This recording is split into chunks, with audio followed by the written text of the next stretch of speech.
Tu es déjà allé dans un supermarché chercher un simple yaourt et tu t'es retrouvé à fixer le rayon pendant 3 minutes, incapable de choisir, ou tu as passé 2 heures sur Netflix à faire défiler les séries pour finalement regarder quelque chose que tu avais déjà vu.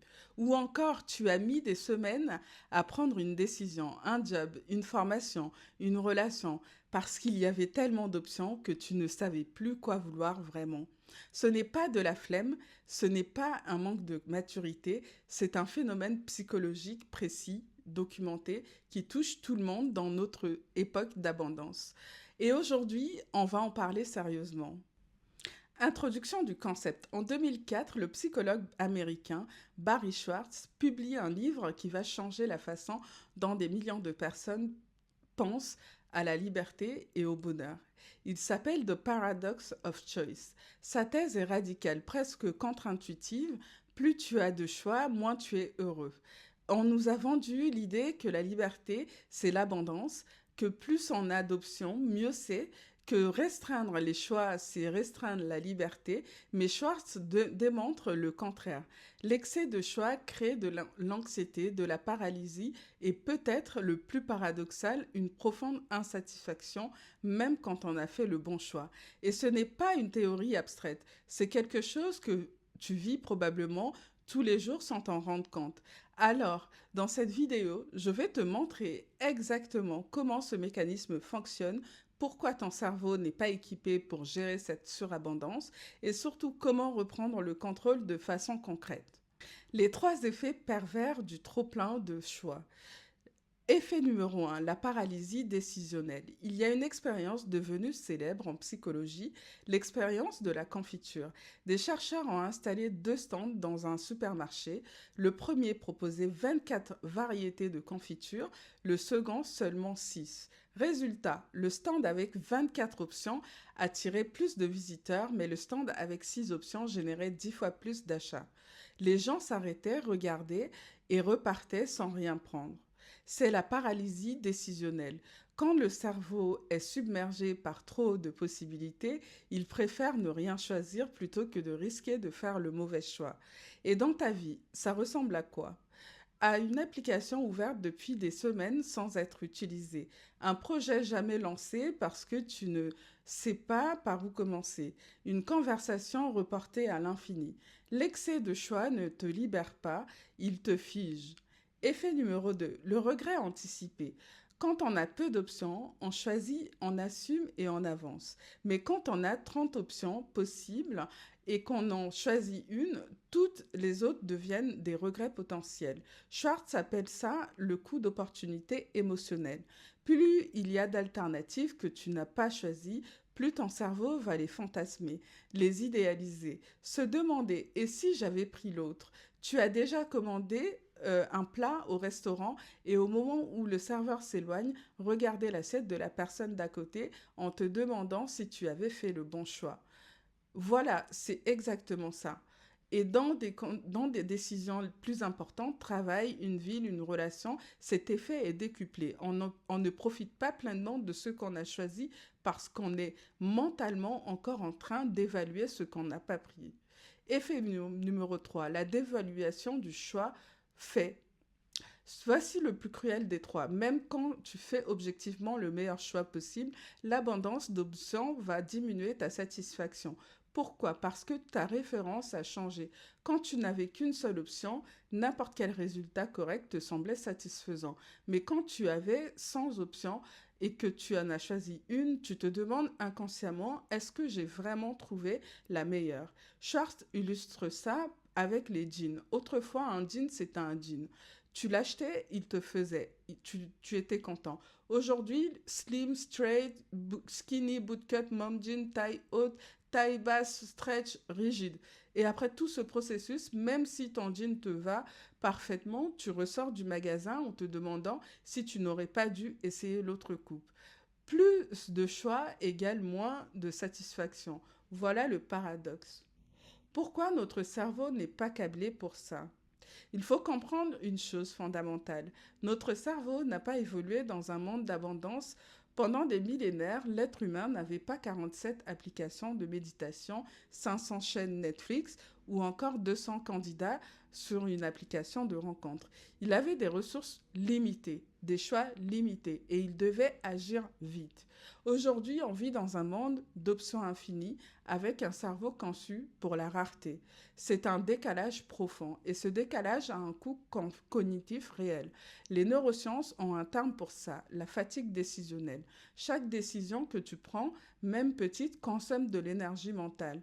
Et plus tu en prends dans la journée, plus tes décisions se dégradent. C'est pourquoi Steve Jobs portait toujours le même col roulé noir, pourquoi Barack Obama ne portait que des costumes bleus ou gris, pas par manque de style, pas par économie cognitive délibérée. Ils avaient compris que chaque décision triviale volait de l'espace mental à ce qui comptait vraiment.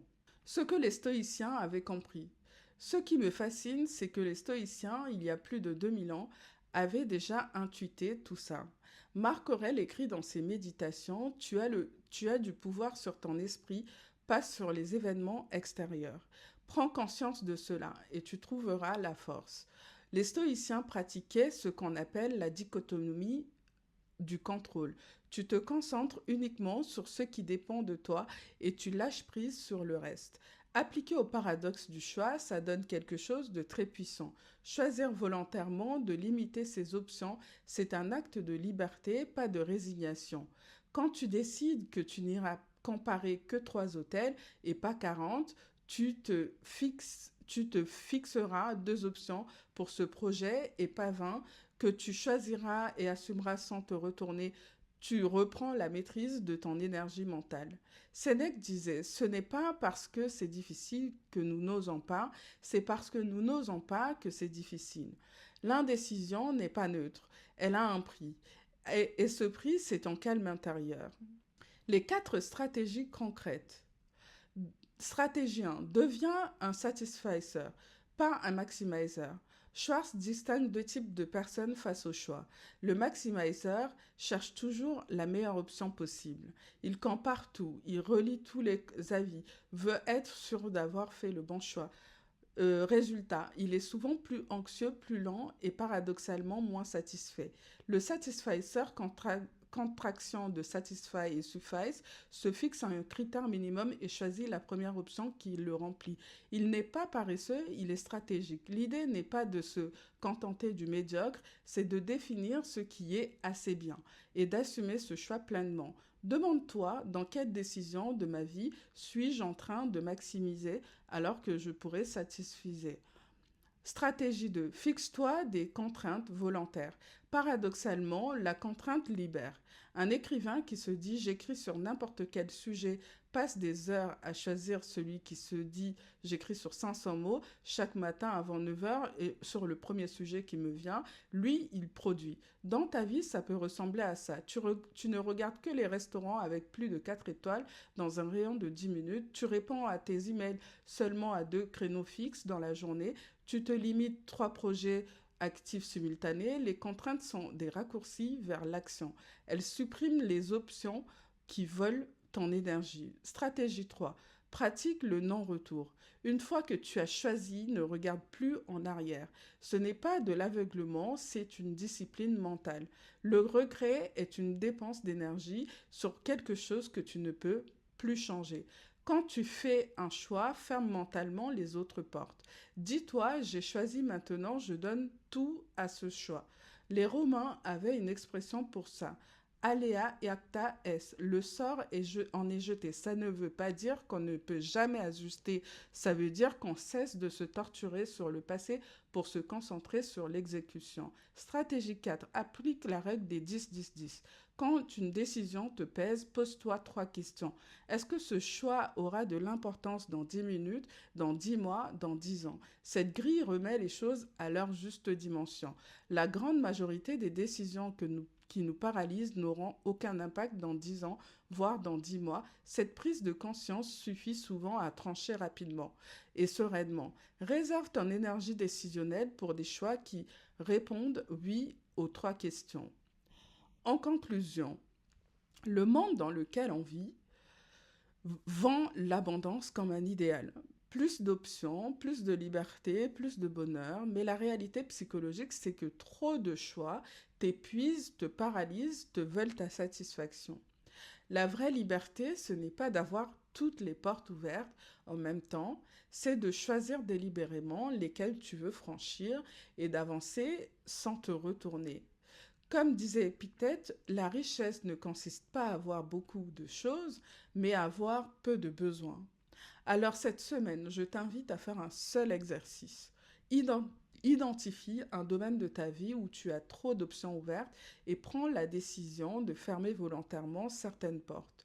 Dis-moi en commentaire ce que tu as décidé de simplifier. Je serais curieuse de savoir si cette vidéo t'a apporté quelque chose. Laisse un pouce bleu, ça m'aide énormément à toucher beaucoup plus de personnes qui en ont besoin. Et si ce type de contenu te parle, abonne-toi. On se retrouve très vite. À bientôt pour une nouvelle vidéo. Salut!